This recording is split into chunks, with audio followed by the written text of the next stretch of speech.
Hey there, rock and roll podcast fans. This is Mike Hoban. Welcome to Rat Tales, the podcast that brings you the music and stories of the Boston rock scene that grew out of the mid-'70s at the Rat and some of the other hellhole joints, each with their own sick charm. Find me, try and find me when my cares I've left behind me. I lost all my baggage on the rainy day. I don't care, cause I'm going very far. Oh, if you make me possible, I can't be responsible for any damage you incur trying to make your brain blur.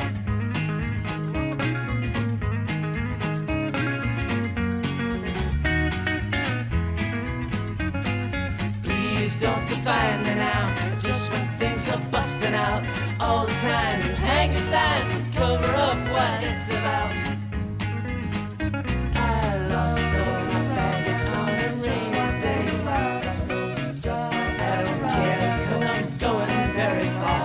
I lost all my baggage on a rainy day. I don't care, cause I'm going very far. All round and around I go, just like a kaleidoscope. If I'm down, turn around, I'll look much better from the ground. Round and around I go, just like a kaleidoscope. Round and around I go, just like a kaleidoscope. Round and around I go, just like a kaleidoscope. Round and around I go, just like a kaleidoscope. Round and around I go, just like a kaleidoscope. Since you're all here today, we might as well just not understand. Hey, somebody that works here. Cool. Hi. Eventually, Lenny's gonna... Cool. Documentaries are us. Really, seriously. Are we just supposed to talk to each other, or are you asking stuff? Here we are with The Lost at the Charles Hotel in Cambridge. They're doing a reunion here today. Hi, guys. How did you guys meet, and how did the band get together? Of course, Willie. We know Willie.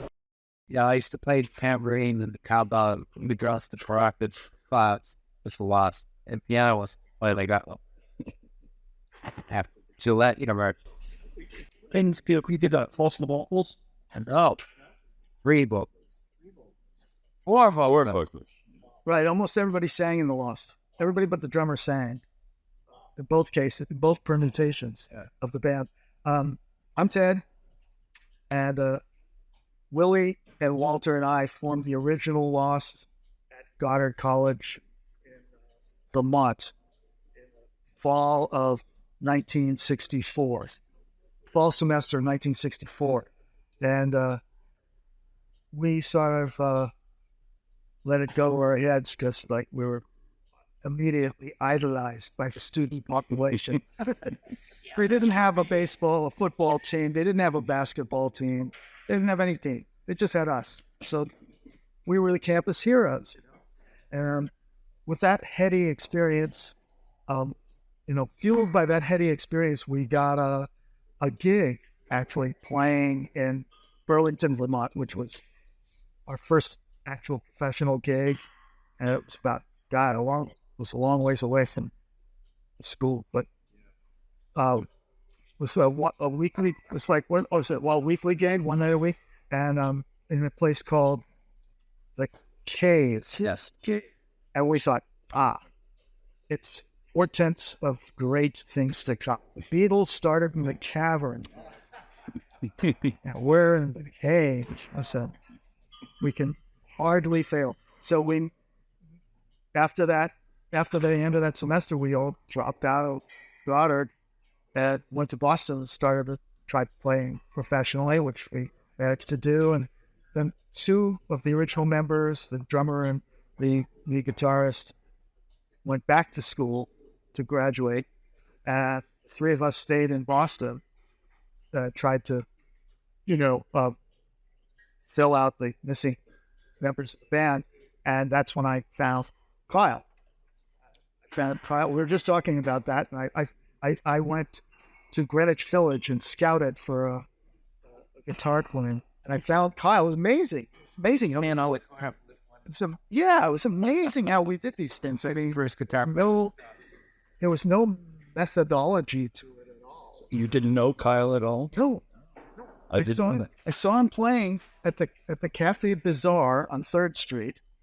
I don't remember whether he was solo or were you playing with him. I see him with a group. But he could like sing, he could play his ass off on guitar. I think you were playing electric guitar with finger bits. Yeah. It was like this unique thing. I mean, he had the folky, still had the folky finger pick thing going on, but he was playing electric guitar, he was playing rock. He was playing rock licks. So this is the guy. I mean, he looked good. So, you know, I put it to him, you know, would he like to come up to Boston and join a band? And he was like, at that time, it's like almost simultaneously, all the folkies in Greenwich Village joined bands. You know, we all plugged in one electric. And I guess there was a sort of a delay. He sat on the fest for about a week, and after Threatening us with the John Louise band, right? that's right. There you go. That was always the threat. He was going to join another band. He was going to join another band with a guy named John Louise. And I made that completely up. I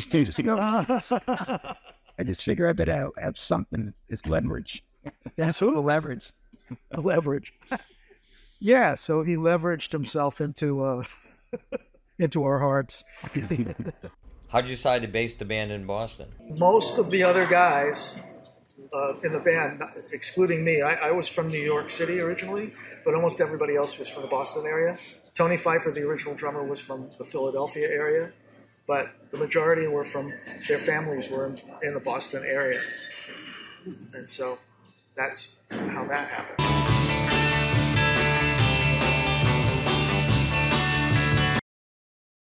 Walter was part of the original Trinity, us three, that met at Goddard College. So he was an original founding member of the band. And at first, we were sort of like a jug band with electric guitars. We were still playing folk music, you know, and we sounded like the Jim Weskin jug band plugged in. Really? It was like we were doing the Mobile line, and We did Round and Round, too. Chuck Berry songs. did we do that from the very beginning? I remember that's the first song I remember singing by myself. Wow, okay. So it was a combination of jug band music and Chuck Berry. Okay. And we did Route 66, things like that. In Los Alamos. Walter played this really weird 7-string guitar, and we thought, okay, he gets to play bass. And it was sort of like the way the Beatles did it. It was like, okay, who's the worst guitar player? You get to play bass. Right. You know? And that was the case in my case. You still have that guitar? No.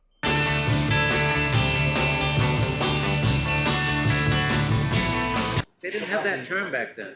Yeah. Garage bands came in a couple Well, of first of decades all, later. nobody had a garage. That I No from New garages. York. Who had a garage?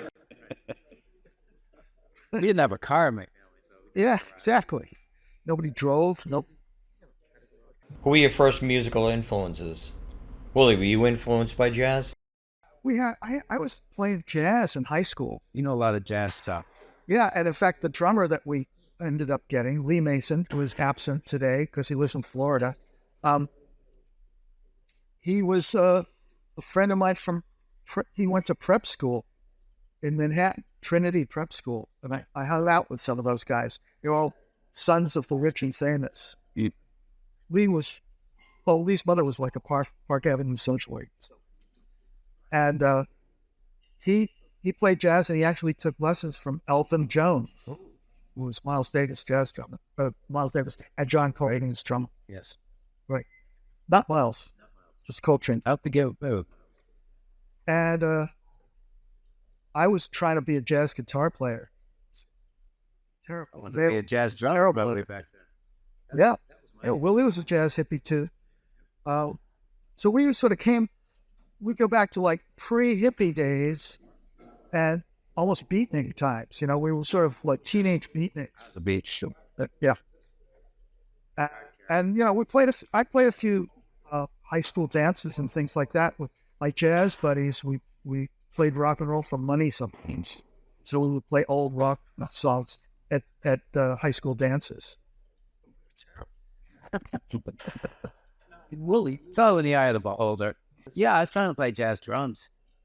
I know that you were interested in like Teeter. Yeah. That's jazz. Afro-Cuban jazz.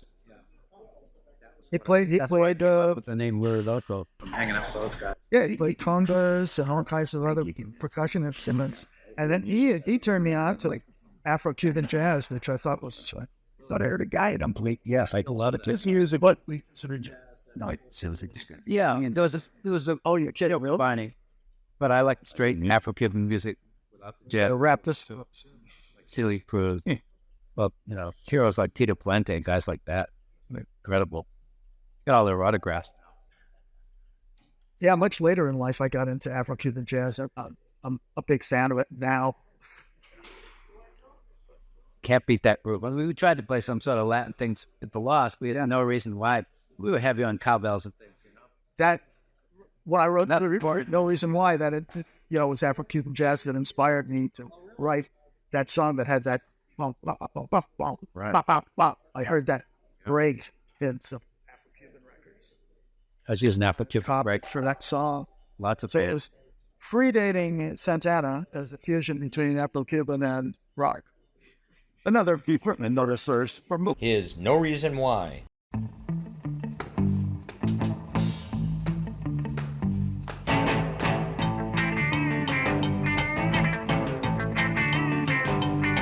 Well, I'm running away with nowhere to hide. Yes, I'm running away with no end in sight.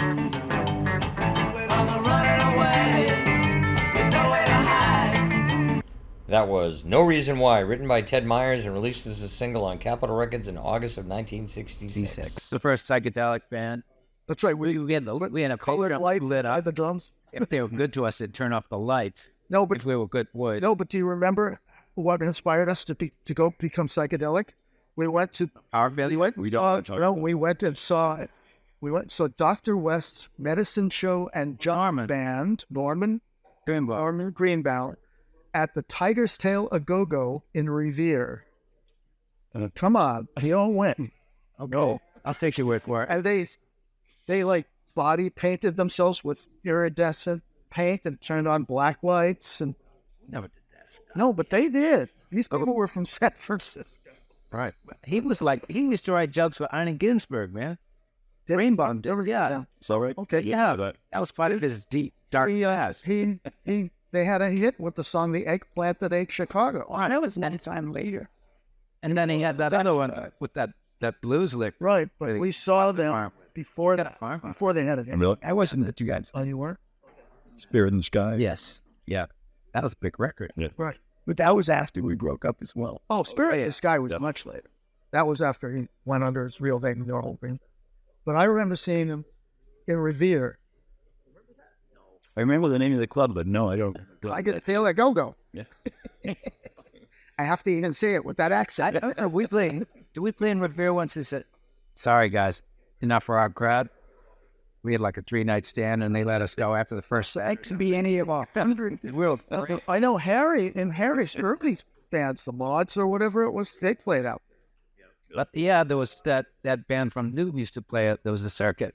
We weren't the surf circuit. Oh, right. What was that? East Coast Red Run? Surfers. Yeah. Rockin'. So anyway, let him ask questions. Go ahead, ask us. How long after the band formed you start doing gigs? Well, our first gig was in Vermont, and that was pretty much immediately. We started playing gigs before we were even ready. I mean, we were playing in that club. Remember, and people were yelling things like, "Get a radio." I don't remember that. That's a good one. Block how that's out. Yeah. Get a radio. Yeah, that can mean anything. Real. That's ambiguous. They like us, huh? Yeah. Well, they made us get better fast.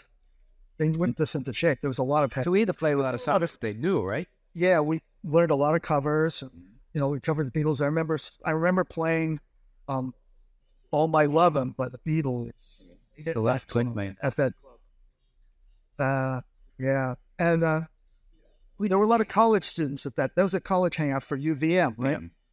At the University of Vermont. And, they were not kind. They were not as kind to us as our fellow A lot of college kids. Yeah. Remember we played Brandeis? They weren't very friendly. Oh, cool. Yeah, the Brandeis story is kind of Well, that was hearing the sounds of Well, no, we brought in our own sound system. Was work? It was the handling of it. I was fixing it. Remember that? I know, but it didn't work right. No, because it was too good.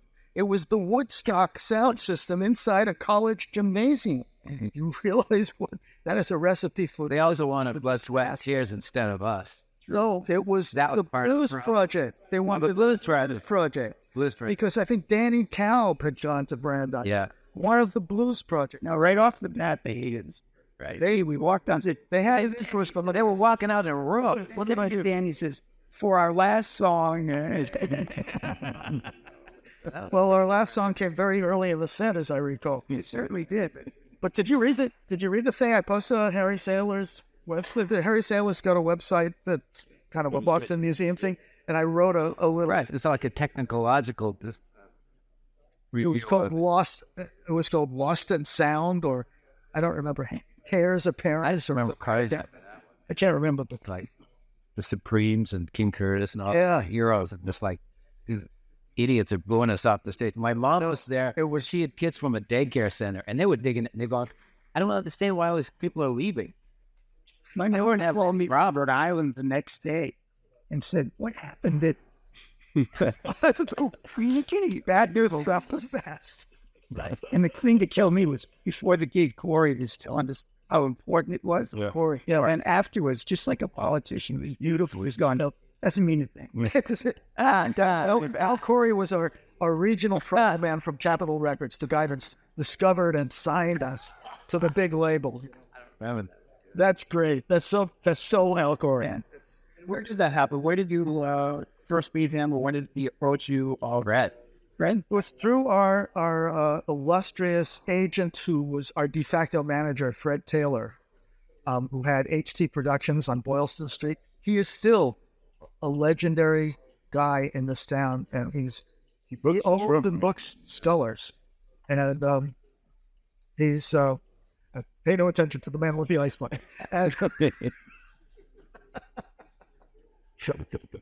And no, he was like our godfather. He really looked out for us. And yeah, he got Al Corey from Capitol come hear us, and we were like at that point playing at the Rathskeller. Then he did the Rathskeller like one night a week, I think. And Al Corey got Foyle Gilmore, senior vice president or whatever, president of A&R, the head of A&R for Capitol, to fly in from the coast. Went from the coast, and he signed us on the spot. I remember those little things. Legend. They were handing out, say, Yeah. from the company that brought you the Kingston Trio. With small time, Kingston Trio. Beach Boys. Think of it. Now, big boy. Holy crap. I actually have that. I have that flyer. I've got it. Got a scrapbook. I learned a lot about show business being with them, because the first year when we were with them when we were in good standing, we got presents at Christmas. That's right. Nothing the next Christmas. What did they give us the first Christmas? Traveling clock. These stuff like I got, of course, Al Corey brought just, the usual. he brought me a leather tie, a skinny tie made out of suede from Spain. He went to Spain, like a skillet. Oh, Corey thought he was going to make a ton of money on us, with us. He lived in it. $12 worth of When publicity. he became the head of A&R, or the vice president of Capitol. And then he went on to be like president of an even bigger. Got a record deal from him then. I tried to get a solo deal from him. When the band signed to Capitol, you released 3 singles. Well, it was two. It was the second single was sort of released twice with 2 different B-sides and 2 different versions. It was a very odd anomaly. Second single was Violet Gown. First time it was produced by a guy named Monty Dunn that played acoustic guitar. Okay. He produced that. Yeah, he was a folk. He had played guitar with Ian and Sylvia. That was his claim to fame. And Beacon Hill dude. Yeah, I think I wrote some. we knew him from around the neighborhood. And, Right. Anyway, that production didn't go all that well, and we weren't all that pleased with how it sounded. Does anybody remember why the original Violet Gown was pulled, was recalled? Yes. What? They released a long take. Huh, was that it? But why did we go back and record it all over? Because the way I remember it was my girlfriend got the record, and I listened to it, and I said, well, that's wrong, and called up somebody and told them. That's the way I remember it. Could have been somebody else. Here's Violet Gown, version 1. When is a storm no longer?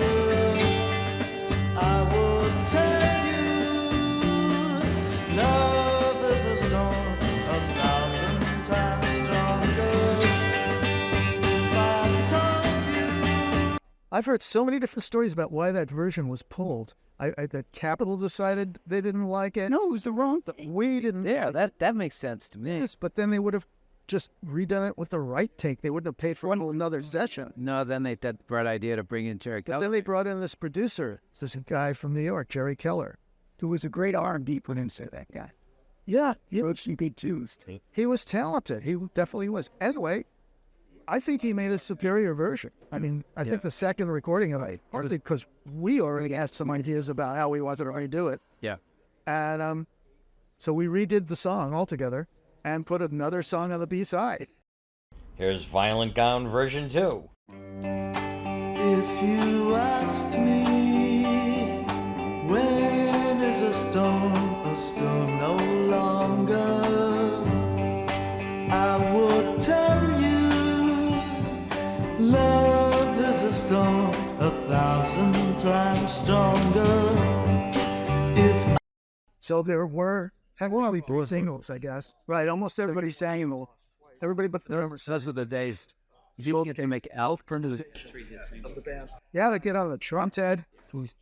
And Willie and Walter and I formed the original Lost. Anyway, that didn't bode well for the second single. Had launched out twice. It's a screwed up promotion in 1964. Fall semester of 1964. We were on tour with Beach Boys, I guess, and we had a record to promote, let it go over our heads because that was the beginning of the 80s. The Lost opened for many acts, including the Beach Boys. We opened for the Beach Boys on tour. We opened for Sonny and Cher. We opened for the Supremes. God. Well, it was the Sonny and Cher show that made me say we got to bring in our own sound system for the Supremes show. Because the opening act didn't get a sound check. Nobody got a sound check. But they couldn't even get the PA working by the time we got on stage. The PA wasn't working at all. Right. So after that experience, I said, we're bringing in our own sound system next time. And that was the Supremes show. And we hired the Hanley brothers, who 4 years later made their bones by doing Woodstock. And together by then. And they installed these gigantic speakers on either side of the stage. They had floor monitors. Every drum was mic'd. Every amp was mic'd. It was like, current state of the art. So the first chord we hit, man, the first 4 rows went down. It was so loud. So loud. Yeah. That was Bo Diddley's song, right? I was the first No, it was guy When I singing. Call. Was it When I Call? Yeah, and we hit that big brang. The opening chord had this big brang chord. And they just had their fingers in their ears for the rest of the very short-lived set. They were screaming, boo, get off the stage. And we finally did. Finally fled in disgrace, flipping them the bird as we ran. When I call from afar, you'll be there. When I gaze at the stars in your hair. That was When I Call, written by Ted Myers, an unreleased recording from 1965. I just remember seeing the pictures. My arm was in a sling on that one. Really? Yeah. Didn't get any sympathy from them. Yeah. They wanted to put your other arm in this thing. Yeah. Let's get those guys. There were a number of things going on. Yeah, a lot of stuff. Split us apart. Lack of interest from Capitol. That's what did it with them. The fact that Capitol dropped us for one thing. Yes, they just lost us. After the second single, they didn't renew our contract at all. And there was some, inner turmoil, interpersonal turmoil, you might say, as always happens. Stuff became codified later. Artistic differences, they call it. Artistic differences. One guy wants to play soft, and the other guy wants to play loud. One guy people wants to play that spend that fast, much the time other guy together. wants to play slow. Sorry. Isn't that it? Sorry. Yeah, people that spend that much time together often grow apart. I've heard that the Rolling Stones aren't even on speaking terms. That Mick and Keith don't even talk to each other. Yeah, some monks didn't get along. People are looking at us curiously. What the fuck are they? What's going on here? And Lee Mason, I remember, decided to leave the band. He was the drummer. He was the first to leave. Well, that was part of the problem with Capitol. We went in there and they wanted to produce us with all these different guys. Oh, we went in and did a session. Ringers, and it was like, huh? Yeah, we did one last session. Kind of weird. We did one last session at Capitol with a studio drummer. I remember that. Yeah, and vocalists, backup vocalists. Yeah. Oh, and there were, what was it? It was Seven Starry Skies. Yeah. We did the song. I wrote the song Seven Starry Skies that sounded a little too much like a bossa nova song. So the producer, wound up making this track of that song with none of us on it, and then having me sing lead over these, pretty female voices going. Yeah. Best record we ever made. Yeah, and bossa nova drums. That's it. Very light bossa nova drums. 7-story skies shine in my eyes each time I look at you. 11 rosy rainbows and my brain glows. Sun comes shining through. Mystic magic oceans of pearls and diamonds shining, 'cause we're so in love. Yeah, the guy didn't even know the whole drum kit on the stuff he was playing with. He had a snare drum and maybe he had a bass drum. Yeah. He was playing No Money in the Pocket and all that stuff. He was playing some wild shit, but it's like, what?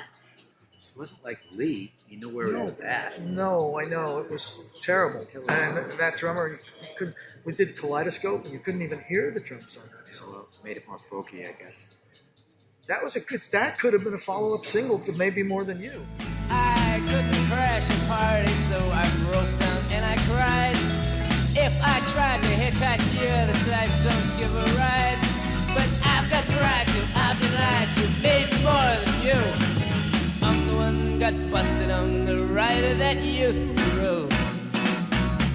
We had done that right after Maybe More Than You. I remember You know what I mean? somebody Because there was a similarity in style. At Boston Music Awards coming up to me and saying, I was the banjo player on that song you made with The Lost. Oh, we had a banjo on that song. Yeah, That's man. right. That guy was at this Boston music thing. Oh, yeah. In hindsight, wait, heads up. Right. Weird stuff, man. Cut. Okay, paste. In hindsight, I think like our biggest problem was the failure to achieve a consistent sound and a consistent image and a consistent style. We're all very diverse. That's why they call us an people. album band, but you had to have the singles. I mean, everybody in the band was an individual creator, in his own right, and only had a nodding acquaintance with each other. I don't know, whatever. I mean, how the Beatles were so homogenous. Everybody kind of sang alike and wrote alike. Even George Harrison kind of wrote like Lennon and McCartney. At the beginning, you couldn't tell whose songs were whose. Not with The Lost. He had so many different styles and sounds. It was Willie's writing style and my writing style. So we wrote some songs together, but yeah, I think that was it, That was probably the biggest flaw in the ointment, he said, mixing his metaphors.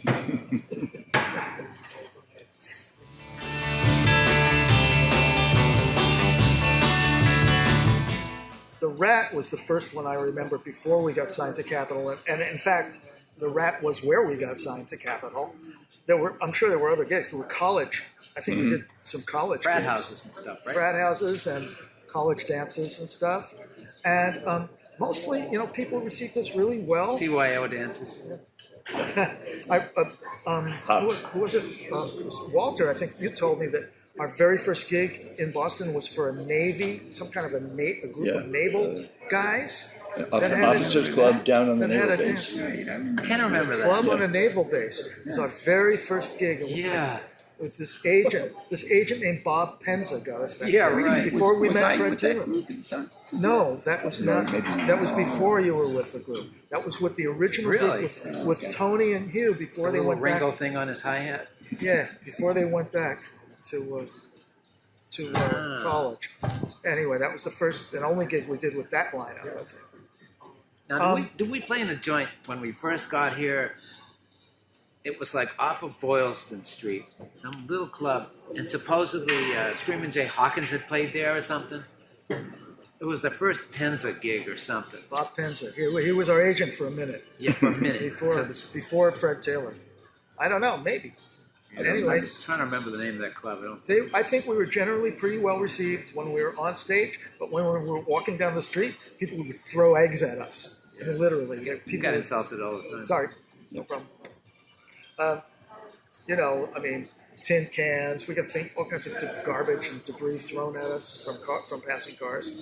No, literally. Because it all changed. People were terrified of anybody with long We didn't hair. have things thrown at us. Oh, what do you mean? No, we didn't. We did. I remember we played Maybe in they were Worcester. They trying were to throwing feed things us. at us. Yeah, in Worcester, outdoors in Worcester Worcester. happened. Yeah, Eggs. that's right. So, Depends on what was being thrown. yeah.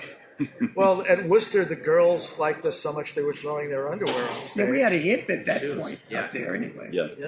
Yeah, like that a was top big in 10 Worcester. record in Worcester. Was that the first single? And upper state Yeah. New York. That one? Yeah, That was the only one that did anything yeah. Yeah, it got radio play and everything. Yeah. So, to some It's extent. hit in Yeah. Puerto Rico too. no kidding. That's what I heard. I heard San Antonio. Hey, Is there a Spanish version out? maybe. In those days, you could have a regional hit, and you Yeah. were treated like just as big a rock star as if you had a national The kids- hit. We did Nobody TV ever up up in in, upper state New York. Yeah, in upstate, they didn't know that we weren't upstate New York. They didn't know that we weren't nationwide, They Right. thought we were Right. friggin' Beatles. and we didn't Buffalo. do anything to clue them in. Yeah. So yeah, I think we went We over got thrown out of the well. Holiday Inns there. We paved the way for a whole lot of guys. Yeah. I was wondering if we were going to People- talk about that. People were really freaked out by our appearance, though. They were really freaked out. Which is You kind don't of know hard to what it was imagine. like in 1965. I mean, Yeah. we were on the forefront of this new look. Everything was new. Yeah. Nobody, there were no plans. There was no road to follow. Right. Remember, I mean, we were sort of following the British invasion paradigm, but that wasn't happening here until bands like us and the guys a few were walking others. around with fake English accents and wigs because they had to have day jobs otherwise.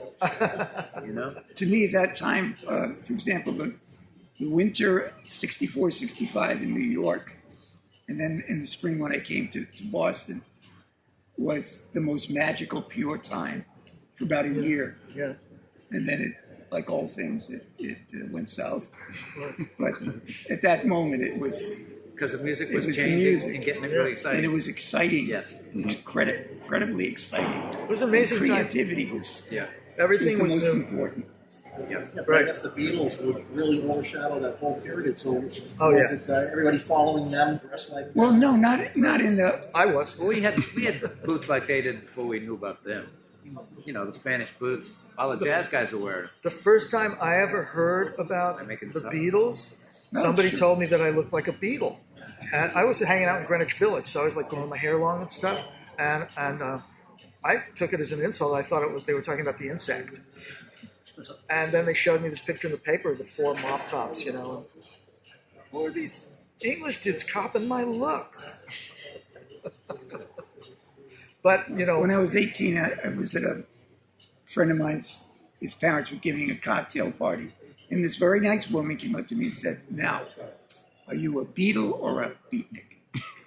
Very good. And she was being nice to me. She wasn't. And it wasn't. just in a wanted to get it derisive way. straight. Yeah.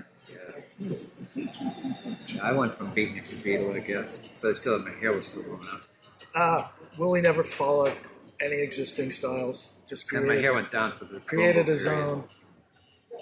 It was easier or something. But I was very enamored with the mod thing. Well, you've had all kinds of crazy shirts and stuff. My mom used to get me the best shirts. Teddy used to buy the clothes. He's from women's places. I certainly Filey's basement on the I dressed them for this picture. He did. I did. We went to Periodically go to Paul New York and buy Sargent's. stuff. Show the camera the picture. We went to Paul Sargent's on West 4th Street in Greenwich Village, which was the hippest men's clothing store What about walking? in America at the time. Remember what you said to me? What did I say? Kyle, you don't know from clothes. That was it. It was the definitive statement. The tan corduroys and the green T-shirts. Enough I took already. no offense. He was No, right. you had the uniform though. It was jeans, a t-shirt, and black underwear. Yeah, bikini underwear. That was like you were totally You ahead promise of you'd never everybody. tell anybody about that. That was important to me. It was one time. It was important to me. Well, I'm glad it's on the record now. Now, And guys, the we Ronette. said we wouldn't air our laundry here. What do you call this? But we did. This whole thing. But It's speaking your of fault, by laundry, the way, Lenny. I want to get I that thought, in it's the time of psychedelia. We got to shed these drab, kind of conservative mod clothes and get with the psychedelic clothes. So I had this orange shirt with puffy sleeves. Kyle, I made him wear a bright blue sweater and checked pants. I liked it though. Nice, Pretty black good. and white checked pants. Still Walter like a cowboy. invented his own style by putting on his shirt That's it. backwards. He was like. So right, the you did. collar looked like a priest collar, but with a psychedelic good. pattern. What was that? That hip hop group that came along 40 years later that did that. Did they? Yeah, as long as you keep your jacket on, Yeah. it's cool. But how you buttoned it down the back, I'll never know. He Your had help. I girlfriend needed know. help with that. Yeah. Crisscross. That And was the then best. Willie has a bright pink Yeah. shirt on. Yeah. And this is Lee. He was kind of a preppy, but this is as close to festive Close to as he mod ever as he got. got. Yeah, that's as close to mod I as he still look like a folkie there. Sort of. Vests. Yeah. That was Well, you wore your folk era. vests with all the buttons. He Yeah. collected all kinds of buttons. The little pit round. Tried to narrow it down with the buttons these days. It's taken me years. And it wasn't just I like Ike. You know. Mostly I like James Dean or something like that. Real Yeah. political statements. Kerouac lives. What happened to each person once the Lost broke up? Where did you go? What did you do at that point? Everybody got into different rock bands. We kept on the same trajectory. Walter and I were in a grass menagerie, and I started playing drums for a while. And Kyle and I formed the Chamaeleon Church. Well, you did. I just joined. It was your Okay, idea. actually, Mark's brother. Mark, you want to get in here for a second? Show your face. Oh yeah. Tell This me. is Mark Shuren. He's the I'm brother. The number one Lost fan. The number one fan. He's the brother of the late Tony Shuren, with whom I formed the Chamaeleon Church, and was my original writing partner for that band. And then Tony and I Great set tunes. about finding two other members, one of which was Chevy Chase on drums, and the other one was right here. Kyle happened to be in New York, happened to be between gigs, and I snagged him again. I bamboozled him again. Talked him Between into joining gigs. another band. That's such a polite way of putting it. Isn't that nice? Between meals. Actually, I was between gigs. You were hanging out with Bunky and Jake too, right? Yeah. Well, I'd known Jake for a long time. Right. Yeah. He was a folk guy. Yeah, he did the rock and roll thing for sure. Yeah. Good guy. I haven't seen him Yeah. Me neither. in 30 years. Yeah, wonder what happened to all those guys. And remember, there was Bunky some died. Bunky died. I think I heard that. Yeah. Speaking of death, remember somebody worked for us, Bernie Apotheker? Oh yeah. Yeah, He's the guy that called us the Ape Shit Trio. Didn't he come up with that? he may have. I One don't of know. his children got in touch with me. Said, "Are there any stories you can tell or anything?" Yeah, and I said, he's the one that gave us that nickname. That's The something mere, they that was, wanted which to was the remember. mere bagatelle, right? Which was actually that the mere was, bagatelle. What? That was Lee who came up with that one. I thought it was Lee. Yeah, that's Lee Lee. and No, Will it get was together. Walter. The He was bagatelle. the mag. I said the word bagatelle, but I think they Walter came up. coined the phrase, "Oh, it's just a mere bagatelle," which is a very English literary phrase, and that That name back got stuck. burning. We That drove name crazy, stuck for the I group believe. within the group. It was like a trio where Willie would play piano with Lee on drums and Walter on bass, and Tell him one of they these. played jazz. Yeah. It's The not best, not the, on this. the best line Walter ever had was we were it was in Buffalo, and it was late at night, and I think it might have been snowing, cold as usual. And Walter wanted to get a Playboy because those rooms at the Holiday Inn were lonely. So we went to we found this little newsstand. It was really, I think it was 4 a.m. or something. And Walter walked up to this little guy and said, "I'd like some smut, my good man."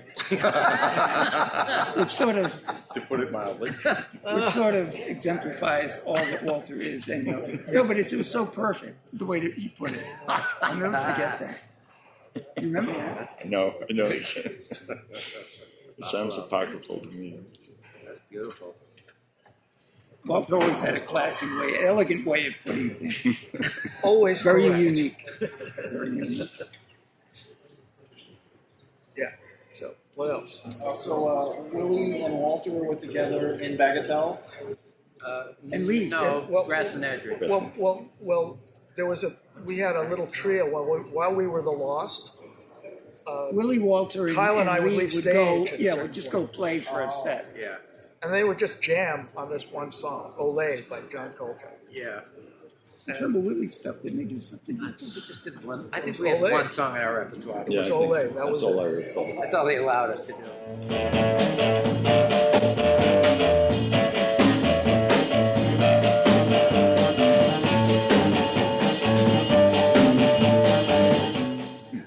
I think that was it anyway. I guess when Lee formed his band, he Yeah. adopted that name, the Bagatelle, So that was in '68 when he got that. which is together. much later, but it was after that trio that we had within the Lost. I think that's where I went after the Grass Menagerie. Yeah. I think so. So yeah. New York City. So but you two stayed together and went into Well, we got back together. I mean, I moved to New York. It's a little bit more complicated than that. I moved to New York and got a writing gig with this producer named Alan Lorber, that also, of course, was a publisher, a music publisher.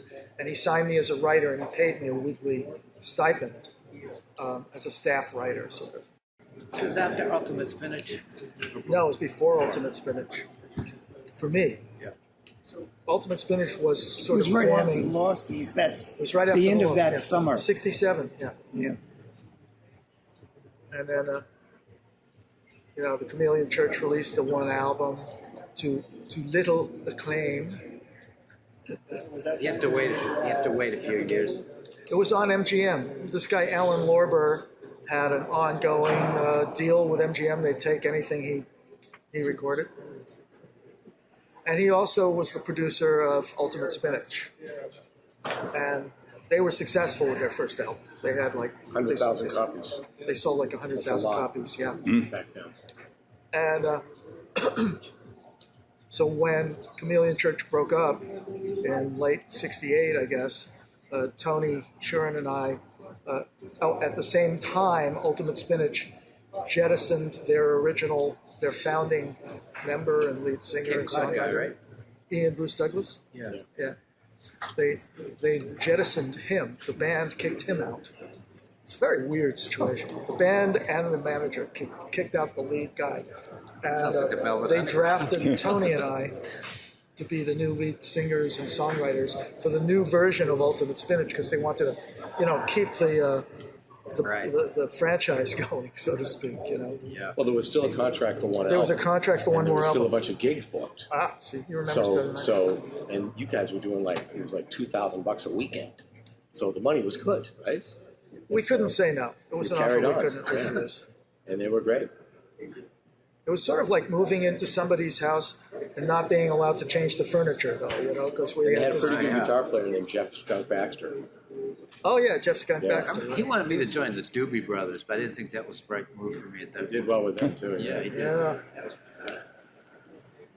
I remember Jeff. He's off working for the I remember DEA Skunk. now. Really? Yeah. He's into missiles and stuff. Yeah, he he's was at a DEA bus and he's got an AK-47 pointed down on some guy's face. He's got his boot on the guy's neck. It's funny. And he goes, "Hey, aren't you Jeffrey Skunk Baxter?" And he goes, "Shut up, kid."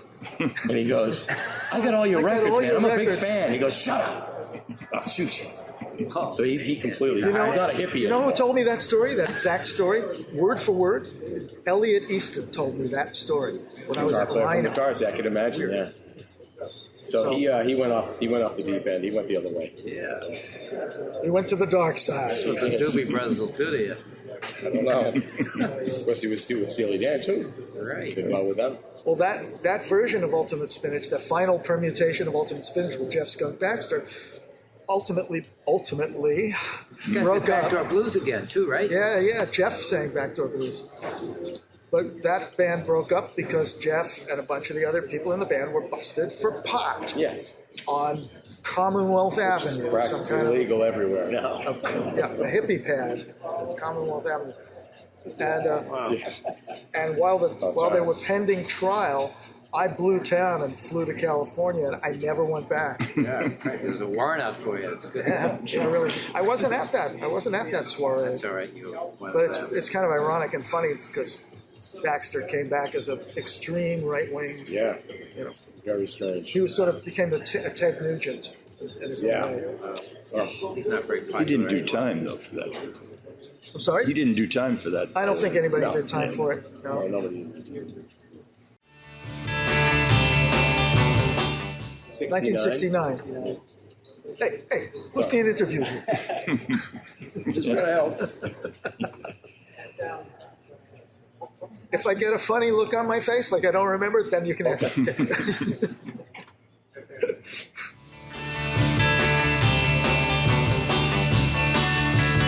Oh, well, okay. At the time, Kyle and I, everybody in the band, when we first of all, we were waiting for Lorber to call us in for the mix. After we had recorded everything, I said, okay, when are we going to mix? He said, I'll call you. So we all went home and waited for like 2 weeks. No call. And we're calling him. Finally, we get him. And I said, well, when are we going to do the mix? And he goes, your record's done. Come on down and pick it up with my doorman. So, I mean, okay. Oh, yeah, we I guess to mix the be records in to those be as days. polite as possible, Alan and I were sort of at odds, at loggerheads creatively. We didn't really see eye to eye on most things. But I will, and when we actually got that album, The Acetate from the Doorman, we just hit the ceiling. We were just heartbroken. We thought it was the worst thing we ever heard. Really? It was totally washed. In It was retrospect, ruined. you still feel that? Wait, I'm Okay, getting to sorry. retrospect. In retrospect, I changed my opinion. Yeah. But at the time, I hated it. I was looking for Sgt. Pepper. I wanted everything punchy, present, and in your face, and it was all washed and an echo and very You like that distant, now? very little tap drums. Well, I see what he was going for. He was going for something that was different from the Beatles. It was awful. The way we did it was Emperor had infinitely no better. clothes. That's why it was so disappointing. Yeah. I don't know. To the ear, it's like beautiful. Well, they completely wiped out the bass drum track.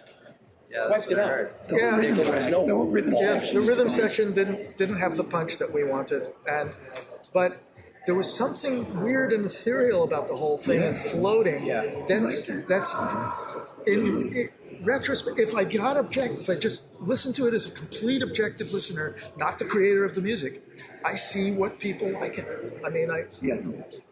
and now it's not so important to me to be hard-edged and punchy because I've made plenty of hard-edged, punchy recordings after that. But that album had a certain Well, it quality. wasn't that hard-edged and punchy. Just It never could have been because we weren't playing that way. yeah, right. That's not what we did. But Right. at least it was. It sounded like a band instead of Right. that.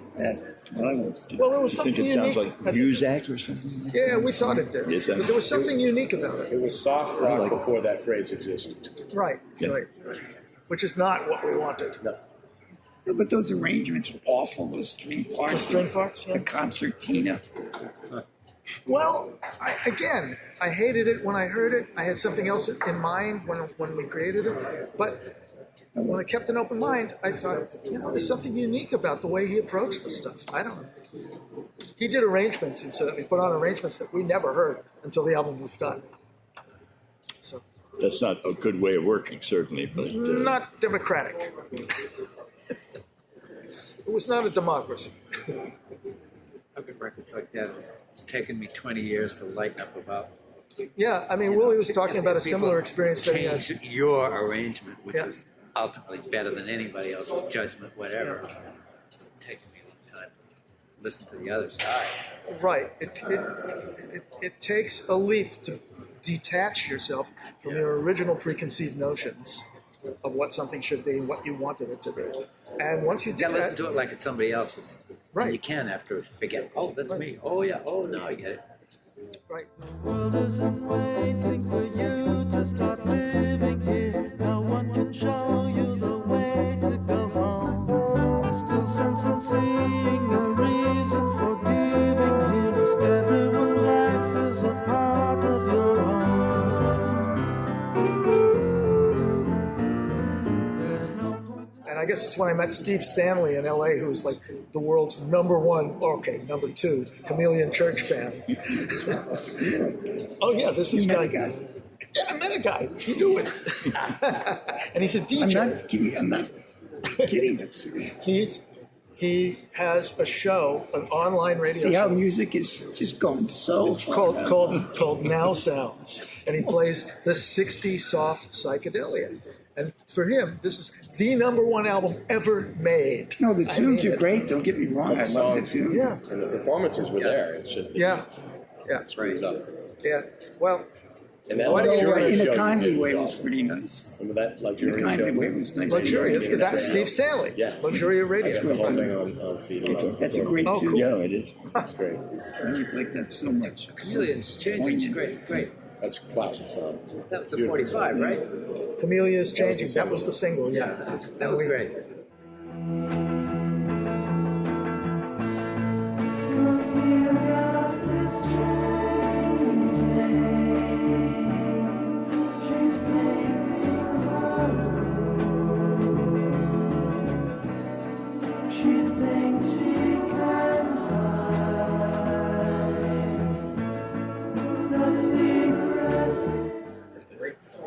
But it sounded See, so some much people better think that. before it was drowned. See, we didn't know that. Which Yeah, I it didn't know was. that. It was drowned in echo and drowned in backwards signals, and yeah, it was rough. There was something to it. I see it now. Even I see it. And I was the number 1 hater of that stuff. So Well, with the right drugs, all that stuff really works well. that's right. Ironic that Alan Lorber should show me something that sounded better on drugs. He was the guy that made the Clairol commercials. That's how he got his sound. He did some. His claim to fame is some- Neil Sedaka. He really? produced. No, he did some stuff. Produced From the Breaking Up Is Hard to Do. He produced Those are that. good. Well, Neil Sedaka wrote some good stuff. He lays claim to producing a lot of things. He lays claim to producing The Love and Spoonful. No, that's a lie. They kind of produced themselves, didn't they? No, it was Eric. Eric Weissman. Holtzman? No, Eric Weissman. no, Holtzman. no, not yet. I knew the guy too. The same guy that produced Spirit in the Sky with Norman Greenbaum produced The Love and Spoonful, and he was a hot shit producer at that time. Well, it was Cavallo Late and 60s. Cavallo and Eric. You're right. Jack Holtzman was I the can't guy. think of the guy's last name. Tall, blonde guy. Yeah, he was like a Scandinavian. You're right. Nice guy. He was on Electric. He was with All right. Anyway, who cares? We've hit a blank here. Get the smartphone out. Skipping right ahead. Do you have any other Look it up. questions?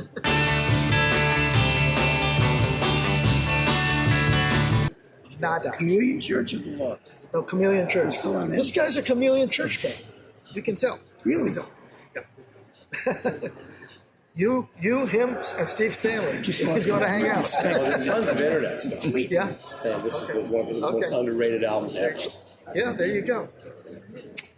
Anyway, we did one TV show. It was a national television show called Preview, and it aired Easter Sunday of 1968. And we lip synced to Chameleon's Changing. And I wish I could get a video tape of that. If you can find it, Adam West was the host. Adam West. Adam West was the host. Yeah, it was, I did some research. it was and ABC I found TV. out that the production We went to company Vern's that house produced to that watch show. it. in New I Jersey, visited. right? I said, so, but they had That's kinescopes back there. They had, they had. Did you have a reunion with Vern? This film. About 3 months. No. Can't find it anywhere. The only known video. Eric told me. Oh, wow. Love to She have still it. looks to me. She looks Gotta be a lot of tapes. I mean, she's my age. Maybe on film. Yeah. I bet she is. She was a beauty. And I think she was getting a little weight. I just sensed that. I should hope so. No, you know what I mean. But I couldn't tell because she kept her coat on all the time. Right. Oh, really? Unless, station closed. Did you take that? It's 2 degrees out. The next guy- No. It wasn't a signal. Building and everything. Stuff like that. And she has a daughter. She has a daughter, a grown woman who lives in Newton. That's why she was in town. Is she married or no? No longer? She's been married twice. Yeah. Was that Vern? Yeah. Really? I saw her in the fall. I'm sorry, this is Did not you stuff really? to be Yeah, relevant this is to. important, though. Yeah, to us. I remember in the loft one day, you left a note for her. And with that New York accent, you spelled it that way too. You used to call her Voin. And you wrote, Voin? pick me up some cigarettes or something like that. Thanks, Voin. And you spelled it Voin. Swear to God, that happened. You called Well, I her never Boyd, got too. beyond the 9th grade. That's probably why. But you called her Voin. Yeah. So you she did wrote call it her as Voin. To the moon, Voin. She's fun. Nice girl. But A little, You met her through the girl her roommate, who That's right. I was going out with. That's Was. right. What was her name? can't remember. Anybody remember? She was a pretty girl, too. yeah, she was a pretty girl. I went to their apartment too with We you. all Yeah. did. We all used to go. Was it on visit. Joy Street? Did they Yes, live on Joy yes, I Street? think it was. Yeah. So Willie, while these guys were off doing that Chamaeleon Church, what were you doing at that time? What year was that? 67? Yeah, I was playing drums with the Grass Willie and Walter Menagerie. went through a series of bands, including Yeah, but not right, there's a limited to bunch the of Velvet Underground. Yeah, that's what I was going to get to Oh, yeah. next. Well, that's Eventually, 1971, right? 71, yeah. Or 70. 69 for me, but 69 for you, okay. How long did that last? 2 years. Here's where my mind's going really blank. Yeah, He was in it we first. toured Europe. And Doug Yule, who was in that Grass Menagerie band. We had a lot of people who come and go. Oh, Doug Yule, that's how he got into the film. That's how we met. And Doug and Maureen stayed with the Velvet Underground, and He was like about the And only Sterling original did too. member. When I joined, Sterling, Doug, and Maureen were Okay. Mo was were in the band.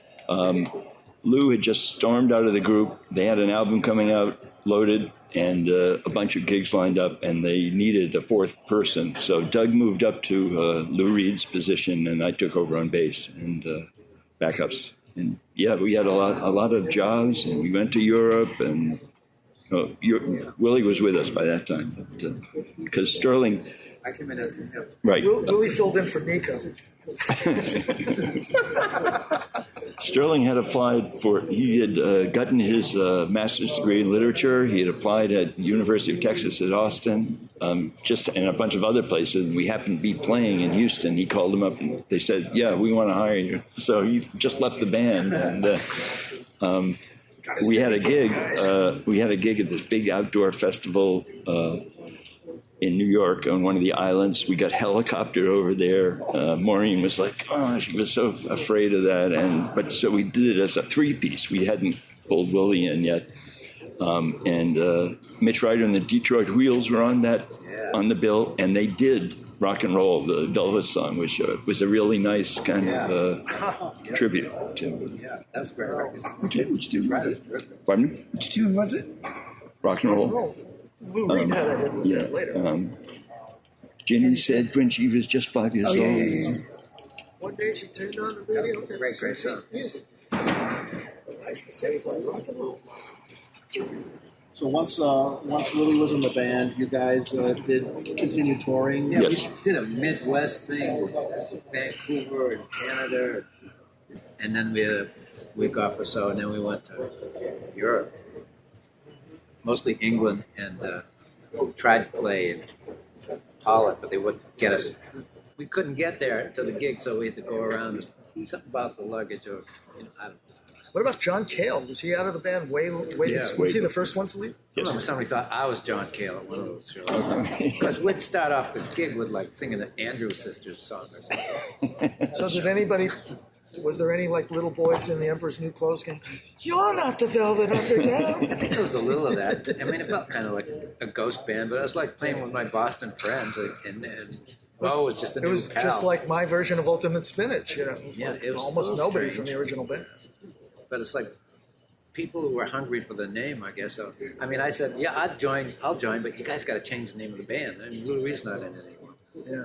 So I thought, and they said, oh, yeah. Well, No point in I never having really it got along if you with change the name. No point. But yeah, we wouldn't have got any gigs, and Yeah. it's And that's one of the first things people, oh, he was in the Velvet Underground. Jesus Christ. Same thing with me. First You know? thing people say, It's like I want to Ultimate talk about the Spinach. Lost or the Wow. Boom Booms. In fact, I have a book that was written by Harold Bronson, one of the founders of Rhino Records, and I went to his book signing. I bought a copy of his book, The Rhino Records Story, and so he autographed it for me, signed it for me, and inscribed it to Ultimate Ted, which is what he always called me. The reason he always called me that is because that was the only band he ever heard of that I was in. Yeah. But when I played up in Albany, New York last October, and I had some friends that wanted me to play up there. A hotbed of lost fans. From the Boom Boom days. So we played this gig, and there wasn't a lot of people there, but the people who were there, it seemed lost. So playing Hudson, New York, and all these teeny bop clubs. Wow. These same guys saw me there, and the Lost, and then the Boom Boom Band days when I played in some club. They had a Those Tiger. people never moved. They all never moved. lived in the same They're all place still for all there. those years. Right. But that was kind of cool. I mean, I always love it when people come up to me and say, "Hey, this is Willie from the Lost." It's like nothing ever happened after that. Yeah. So it's a cool feeling. Yeah. So there are a few of them out there. Maybe they don't get out much. I don't know. They were just music fans, and I felt, because you never know what kind of a mark you're making anywhere. But Up there, yeah. meant something to the people in the boonies. When I was with you in the Confessions, didn't that same thing happen? Yeah. We played with the Chesterfields and Yes, Chesterfield Kings. Chesterfield Kings, and who, as you know, are kind of reconstructing the garage era. And, Yeah. Oh, right. Now I know who they are. Right. Yeah. And they're all wrapped up in that House of Guitars place too. This guy named Armand. That's another story. There was this club called Scourges. Did we play at Scourges? I've seen the clips on We YouTube. did. Yes. That 1982 or something. It must have been. Yeah. There's a whole video of that whole night, but I don't have some kind of format that I can't play anymore. But there's that one song. That did, yeah. Started. Okay. So after the Lost broke up, I was married at the time to my first wife, Eve, and we migrated from Boston to New York. And I know, my old friend Ray Perrette, who was the manager of Ultimate Spinach, who had formerly been a frat boy from MIT, who let us, the Lost, rehearse in his frat house. Remember, on Yes. Commonwealth Avenue or something? And so Ray, who I had always been in touch with, hold your fire. Okay, resume fire. Ray introduced me to the producer of Ultimate Spinach, Alan Lorber. Alan Lorber, I played Alan Lorber a couple of songs live in his office, and he offered me a publishing deal, songwriting deal. So that's how it started. He put me on a retainer as a songwriter. I got weekly money from him. That's how I survived. And then he said, as soon as you have a band together, I'll record an album with you. And so I set about forming the band. And Kyle happened to be in New York at the time and available, so I drafted him. And Chevy Chase had been chasing me all over the city. At one point, Chevy Chase joined. Chevy Chase pestered me to be in the band. He dogged my steps all over New York. Said, when are we going to do a band? When are we going to form a band? Chevy Chevy glommed onto me early on and wanted to be the drummer. And So he was a total music guy back then. he was funny and looked good, so we hired him as the drummer. What? He was a total music guy back then? Chevy at the time was kind of split. I think that really good photo just Yeah, he hit was the doing ground. Channel 1. Yeah. Channel 1, yeah. So Yeah, he had a thing. He was working with a guy named Kenny Shapiro, with a very revolutionary concept called Channel 1. It was a theater, a theater in the round, an off-Broadway theater, in which they showed videotapes on monitors, on TV monitors. Okay, come on. My job. No problem. Hey, this is your place. It's okay. And they would shoot these videos in a loft above the theater. And they were all these crazy skits, which eventually morphed into the Groove Tube, it moved uptown to a theater in New York. It was very successful. And then they made a feature film called The Groove Tube, which incorporated some of those original bits, but not the one we were in. Chamaeleon Church of Chevy Chase appeared on the original Channel 1 as a naked rock band, and we were completely naked except for our guitars and drums. And I didn't dress my guitar either. no, my guitar was naked, and it was gently weeping. Ooh. And Kenny was the lead singer. Kenny Shapiro played the lead singer. He was this short, fat guy with glasses, and he was like totally overdressed in bangles and lace and big bell bottoms with lace on them, and it's a crazy outfit. And beads, lots of love cool. beads. Yeah. And we You see played Harvard got beat last night. Did they?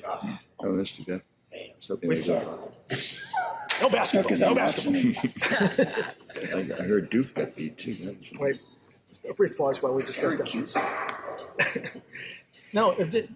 Wait, wasn't it like we did some kind of James Brown lick just behind? And that became, I don't know. Yeah. And later Chevy did it. Did a frontman thing to that, but we just kind of vamped on a blues, R&B lick, and I played drums on it. Yeah. Didn't that later become Stick It in Your Neighborhood? Yeah. Stick in your Yes. Well, that was one of the lines. Right.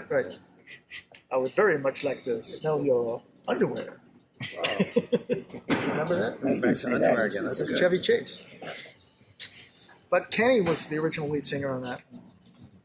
He made up words. Did you guys ever play in Boston? Oh, yeah. What, the Chamaeleon Church? Did I ever see you? Nah, I don't remember. I don't think so. Where did we play? We played Catacombs, we played a week or two. and then you played at the Cambridge Common, beautiful sunny summer day. I remember that. In fact, I still have photos from that. I remember standing on the corner handing out bills. Go see this band. Must have been on a Sunday, Go see this Well, band. it was with Orpheus, as a matter of fact. Cambridge Common, yeah. With the church? Yeah. That was actually a half decent gig. It was fun playing Other on the than that, common. we didn't do it. And Did we you played. mention to him how you met Tony? I'm sorry. That's right. I left out the part about that Tony was the road manager for Ultimate Spinach. I met Tony through Ray Perrette and Alan Lorber because Tony was the road manager of Ultimate Spinach. And then I heard him play and I heard some of his songs. And I went, oh, wait, this guy shouldn't be a road manager. We should be writing songs together.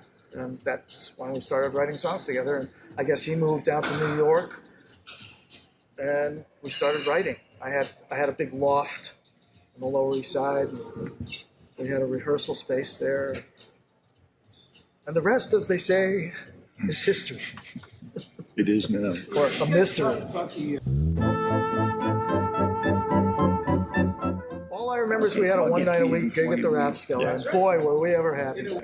They got so drunk. It was a hangout for the jocks, for the BU football players and stuff. And they would get so drunk, they'd be throwing beer mugs against the wall. It was like a brick wall. And we used to have to just duck. We were like playing, and then, okay, incoming. Straight out to You know, 95. glass flying all over the place. That spike's right out here. All the remains, they brought us in. Well, but the Remains, I should really say that the Remains were especially kind to us. We met them through Burt Yellen and Don Law, who were college roommates. And Burt Yellen was the Remains manager, and then we met Barry and the guys, and they were so nice. I mean, they didn't view us as competition at all. They introduced us to the Rathskeller, got us the gig there. Everything was like amazing. Much in the way of competition. I wasn't conscious of that. We all the bands liked each other. We would all go see the Beacon Street Union. But it was a lot of camaraderie. Yeah, all the bands really liked each other. I remember we used to go see the Beacon Street Union quite a bit. Right.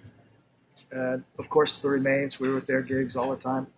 It seems like everybody was still friendly in the 70s when I was in the Boom Boom Band, and there was all these bands, and we all supported each other and did gigs together. I don't know when all the competition stuff really came in, maybe in the 80s? I don't know.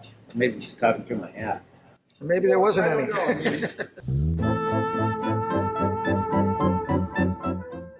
Well, and there was a period where the rap was like, you just had to play covers, too. It's a rap. Is that a rap? For a while. I think so. We're starving. We're going to go. No, it wasn't. It was called We're TJ's. Go down there and see if they got any food. Called the Rhythm Assholes. We had an audition there. Maybe this guy knows. I don't think we told them that was our name. I think we were the Rhythm A's. But we failed the audition because we were playing original music. And it's not what they were. And then Jim. Yeah, and then Jim Harold. Then he took the place over, and then he started to bring in bands just playing original music. Right. When's that? The 70s? 75. That's when it changed, and it became the rap. And when did they blow out that wall? Because I remember when we were there, when it was the Rathskeller. It was different. It was only half a room. It Yeah, seemed to be a half a room in the stage. So that's what happened. Because I They blew out a wall into the next basement. Because I remember saying something on the rat recording saying, "Yeah, the stage used to be over there, but we're still here." So something was. They blew out the wall. Yeah, I remember That's what it was. We played against the brick wall. We're going to get a front entrance. Shut up for Harvard Square. Now, Billy, at the front entrance. Be right there. Voice of God has just told us it's time to quit.